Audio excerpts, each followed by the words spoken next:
siapkan RPP yang untuk dipresentasikan dalam waktu maksimal 10 menit. Saya persilahkan. Ya. Kelihatan belum, Pak? Sudah. Nih, monggo. Assalamualaikum warahmatullahi wabarakatuh. Waalaikumsalam warahmatullahi wabarakatuh.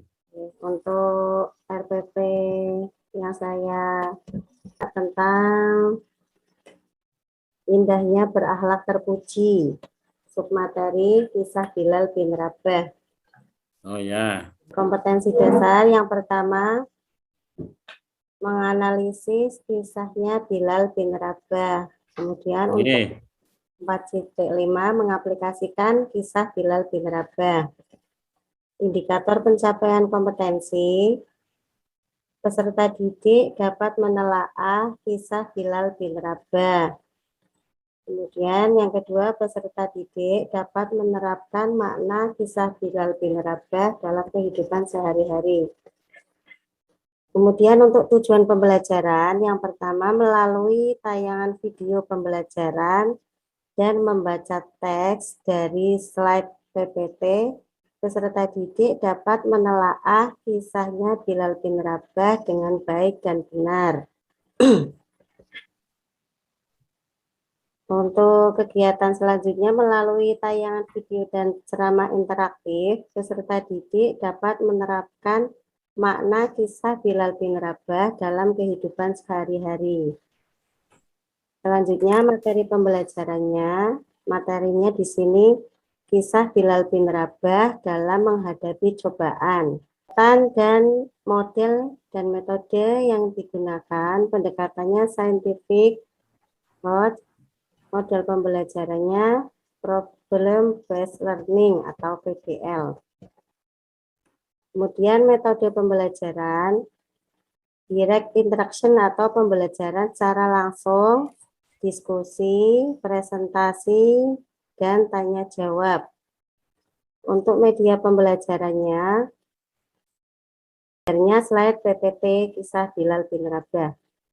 Untuk sumber belajar, menggunakan sumber belajarnya diambil dari Mushaf Al-Quran, kemudian buku Akidah Akhlak, dan melalui internet, melalui artikel ataupun jurnal.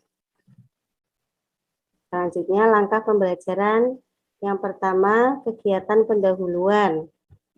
Diawali dengan memberi salam, menanyakan kabar, dan mengecek kehadiran peserta didik. Dilanjutkan dengan peserta didik berdoa bersama, kemudian dilanjutkan dengan pembiasaan membaca atau menulis atau mendengarkan dengan membaca Asmaul Husna atau membaca surat-surat pendek secara bersama-sama. Kemudian guru menginformasikan tujuan pembelajaran yang akan dicapai dan materi yang akan dipelajari. Dilanjutkan dengan guru melakukan apersepsi dengan mengingatkan dan memberi pertanyaan pada pelajaran yang pertama. Peserta didik mengamati video pembelajaran tentang kisah Bilal bin Rabah dalam menghadapi cobaan. Yang kedua, peserta didik saling berdiskusi mengenai video pembelajaran dengan dipandu oleh guru. Yang ketiga, peserta didik membaca teks yang ditayangkan melalui slide PPT. Dan yang keempat, peserta didik diberi pertanyaan dan selanjutnya mengorganisasikan peserta didik untuk belajar. Ya, guru memberikan lembar LKPD untuk berdiskusi. Kemudian peserta didik untuk mengungkapkan jawabannya, setelah dikerjakan mengungkapkan jawabannya dengan percaya diri. Dan yang selanjutnya, secara mandiri peserta didik diminta menuliskan jawaban dari pertanyaan melalui LKPD yang diberikan oleh guru. Kemudian dilanjutkan guru mengadakan evaluasi atau menyimpulkan tugas untuk hari ini. Guru memberikan pesan moral, terus dilanjutkan dengan guru mengajak berdoa dan dilanjutkan dengan salam. Yang terakhir, penilaian hasil belajar dan pengayaan. Penilaian pembelajaran melalui instrumen penilaian, penilaian sikap, penilaian pengetahuan, dan penilaian keterampilan. Kemudian analisis hasil belajar dan remedial. Ampun, Pak. Coba lampirannya di-scroll. Bawa ke instrumen evaluasi kognitif. Nah, stop. Nah, jadi kisi-kisi soal pilihan ganda nanti dibenahi. Harus ada Ya, Pak. level kognitifnya, level 4, apa level 3, dan sebagainya sesuai dengan nomor. Nah, ini tidak ada. Ya. Oh, Oke, gitu. baik Bu Ismi. Secara umum, RPP Ibu utuh, hanya pada bagian yang barusan saya komentari, silakan nanti dilengkapi. Kemudian saya ingin klarifikasi. Yang pertama, Ibu menerapkan pendekatan HOTS itu maksudnya apa? Kok pendekatan HOTS? Itu berarti berpikirnya tingkat tinggi, Pak. Pak melalui penayangan video itu bisa menjelaskan, menganalisis dari... Coba sekarang tunjukkan. Melalui tayangan video siswa menganalisis itu tidak dianu loh ya, tidak di redaksi IPK maupun TP loh, tapi di kegiatan inti loh. Coba di mana? Tunjukkan. Sekarang Ibu bisa menunjukkan ke saya proses berpikir HOT di pembelajaran itu yang mana? Sintaks 1 itu kan mengorientasi masalah. Jadi peserta didik disodorkan atau ditunjukkan masalah yang kemudian akan diselesaikan. Proses penyelesaiannya dilakukan melalui tahap 2 yang pertama, tahap 3 yang kedua, kan begitu? Tunjukkan ke saya penerapan dalam pembelajaran pendekatan TPACK-nya. Dilaksanakan tidak? Coba di penutup, langkah pertama di penutup. Nah, langkah pertama di penutup, guru melakukan refleksi, kesimpulan materi, terus tugas-tugas kepada anak untuk dikerjakan di rumah ditaruh di mana?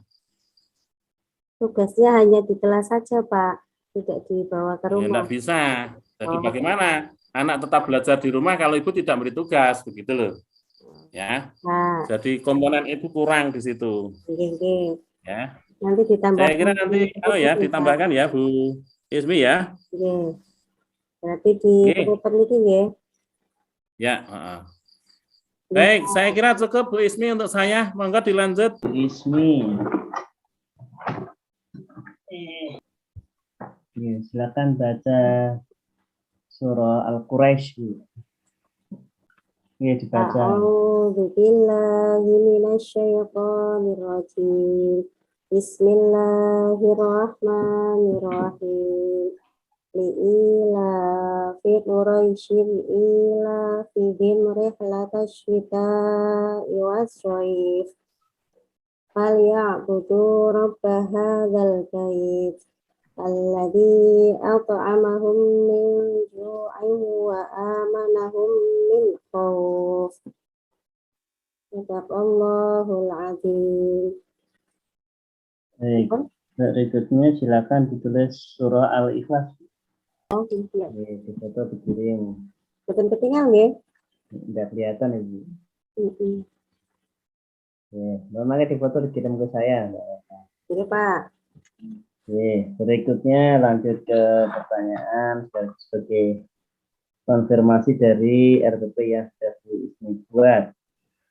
Terkait RPP yang dengan buat itu secara umum akhirnya kelihatan kalau RPP dengan ini lebih condongnya menggunakan teori pembelajaran yang mana?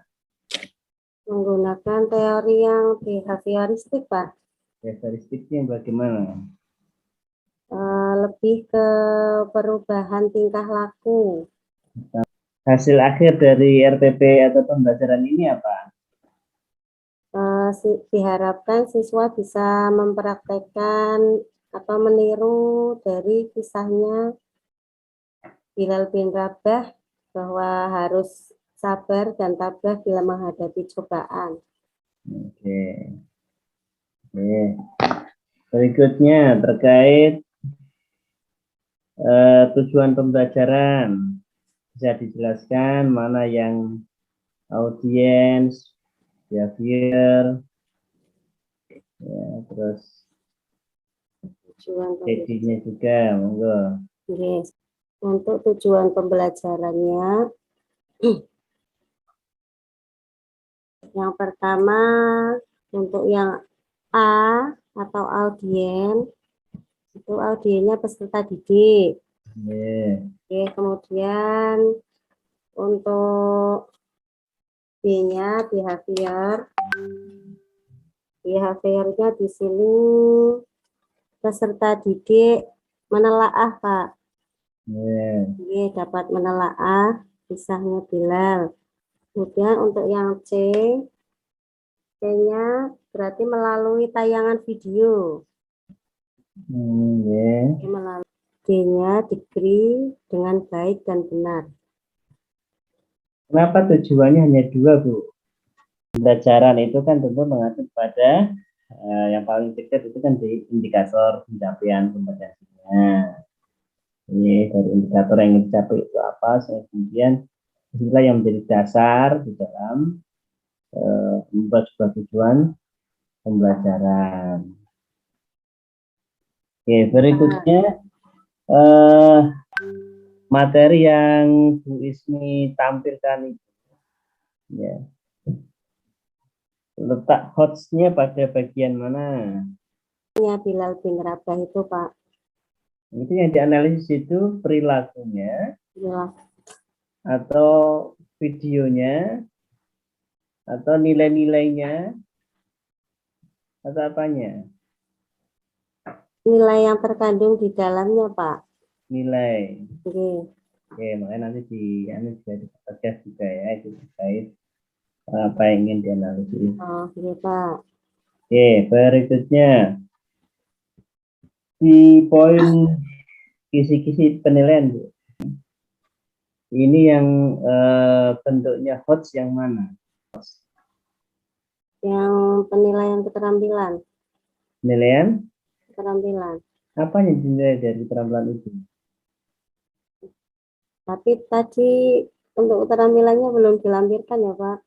Nah, makanya nanti Jadi, ditambahkan juga ya. Jadi kan di situ terkait penilaian sikap, pengetahuan dan keterampilan itu kan setelah kisi-kisi dan soal yang dibuat itu kan orientasinya tetap harus ada HOTS-nya. Nah, hasilnya HOTS-nya di bagian apa, sehingga kalau belajar HOTS itu ada yang menganalisis, jelaskan, nah itu nanti harus tampak juga di sini. Termasuk nanti juga materi ajar yang diberikan itu sudah jelas ya, mana bentuk yang faktual, yang konseptual, sekaligus yang bentuknya prosedural dan metakognisinya. Panggilkan Bu Mardiatun. oh, iya, Pak. Matur nuwun. Assalamualaikum. Nah, Waalaikumsalam. Jangan lupa keluar share screen-nya.